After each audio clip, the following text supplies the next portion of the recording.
NAC तालिकारु बाद पड़िला बस्ता। निर्वाचन पूर्व नवीन करथिले बड़ घोषणा। निर्वाचन परे किंतु प्रतिश्रुति देई प्रतारणा कले मोहन सरकार।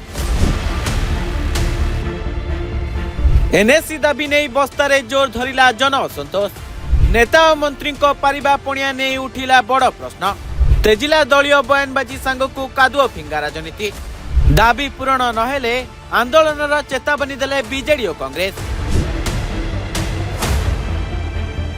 बस्ता जहाँकि बालेश्वर जिला तथा सारा ओडिशा रे एक स्वतंत्र निर्वाचन मंडली भावे परिचित एवं उत्तर बालेश्वर केन्द्र स्थली अटे। अनवरत 24 घंटा गमनागमन सांगकु रेल सेवा सहित जातीय राजपथ संजोग रही। यह सहित एठारे अछि कोर्ट, तहसीलदार, ब्लॉक, थाना, पुलिस उपखंड, गोष्ठी स्वास्थ्य केन्द्र, अग्निशम केन्द्र समेत समस्त सरकारी दफ्तर रही। आवश्यक लोकसंख्या सांगकु अंचलवासी निजुक्ति, रोजगार, अर्थनैतिक विकास सबकिछि ठीक ठाक थाई समस्त मानदंड पूरण करुथिबारु निकट अतीत विज्ञप्ति प्रकाश पाइथिबा एनएसी तालिका बस्ता स्थान पाइथिला। जाकु नै बस्ता बासिंदा बेस खुशी थिले। जेहेतु एनएसी हेले बस्तार अधिक विकास हेब, शिक्षा, स्वास्थ्य, गमनागमन क्षेत्र में उन्नति सांगकु परिष्कार परिच्छन्न ड्रेनेज व्यवस्थार सुविधा आसिब एवं अंचलर विकास हेबा सहित निश्चित भावे जीवन शैली में परिवर्तन आसिब। सेथिपई समस्त अंचलवासी आशा बांधी बसिथिले। मात्र सबु आशा आशारे रहिगला। नेतृत्वर अभाव हेउ किंबा सरकार दूरदृष्टि अभाव किंबा भूल निष्पत्ति पई घोषणा होइतिबा एनएसी तालिकारु बस्ता बाद पड़िछि। तेबे एठारे सूचना थाउ कि साधारण निर्वाचन पूर्व तत्कालीन मुख्यमंत्री नवीन पट्टनायक बस्ता को एनएसी भावे घोषणा करथिले। जदियो नवीन सरकार करि पारिले नाही, सरकार परिवर्तन हैला परे मोहन माझी मुख्यमंत्री हेले। गृह निर्माण और नगर उन्नयन विभाग पक्षरु बस्ता को स्थानित करागला। तेबे निकट अतीत प्रकाश पाइथिबा चूड़ांत तालिका बस्ता को बाद दिया जायछि। जाकु नै बस्ता बीजेपी दुई गोष्ठी कंदल जोगु एनएसी रु बाद पड़िथिबा चर्चा हेउथिबा बेले आउ केही सरकार वैमात्रिक मनोभाव जोगु बस्ता अवहेलित बोली कहूछि। या सहित सरकार को सोशल मीडिया रे समालोचना करुछि। तेबे ए घटना को नहीं बस्ता बीजेडी सांबादिक सम्मेलन करी निजर असंतोष व्यक्त करने सहित सरकार विधिवत व्यवस्था को टार्गेट करिछि। सेही भली कांग्रेस प्रतिवाद करने सहित विक्षोभ प्रदर्शन करिछि। तेबे जदि सरकार एनएसी तालिका रे बस्ता को स्थानांतर न करंती निश्चित भावे राजपथ रे आंदोलन करा सहित राजपथ को अचल करा बोली कड़ा चेतावनी दैछन्ते। गोटे कथा हला जो ऑब्जेक्शन कराइछि बोली कहउछन्ती चिट्ठी नंबर काली सरकारी दलर सभापति जो कहउतले जे अमुक चिट्ठी बळ रे गोटे कंप्लेंट हेछि। से कंप्लेंट पई एटा घोषणा हेइ पानी परवर्ती पर्याय रे घोषणा हबो।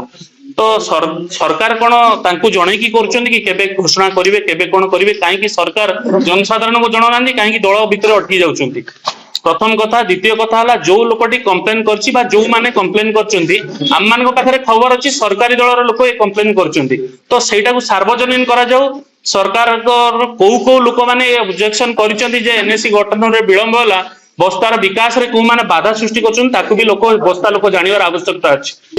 बस्ता सब भित्तिभूमि सब ठीक थिबा सत्वे बस्ता को बाद दिया गला कोन पई से उद्देश्य रे हमें आपन माध्यम रे सरकार को चेते देलु मेसेज देलु कि बस्ता को आगामी दिन रे जो एनएसी डिक्लेयर न करा जाए जो आंदोलन हम से सरकार से संपूर्ण दायी रहे। आम निवेदन करूँ आपण माध्यम रे सरकार को जो नोटिफिकेशन होता 24/8 19/4 तीव्रतर हम ये 4टा पंचायत जनसाधारण एते आंदोलन करेंगे सरकार बाध्य हे जे आम बस्तार को पुणी आउ एनएसी डिक्लेयर करेंगे और जो नोटिफिकेशन होता जो एरिया फिक्स होता से एरिया को लेकिन एनएसी डिक्लेयर करेंगे। भारत वर्षर अण कांग्रेस दल आइले से छाती हाथ रखी कहीपर से देशर स्वार्थ अंचल स्वार्थ चाहिए कर कांग्रेस जो करूला वास्तव चित्र देखुला कौटी कौन करने कथा करूला किंतु एमाने जो आसुचंती से देखुंत कौटी भोट अच्छी से करेंगे ता ना एनएसी हबार समस्त व्यवस्था रही। गोटे साइड रे एनएच रोचे, गोटे साइड रे रेलवे लाइन रोचे, एटी समस्त सब डिविजनल ऑफिस रही, एटी बड़ हॉस्पिटल रही एवं एटी समस्त व्यवस्था थिला परे मध्य घोषणा हो जाइतिला। तांको नेता माने होर्डिंग लगेइतिले एवं से माने बैनर पैनर मारितिले।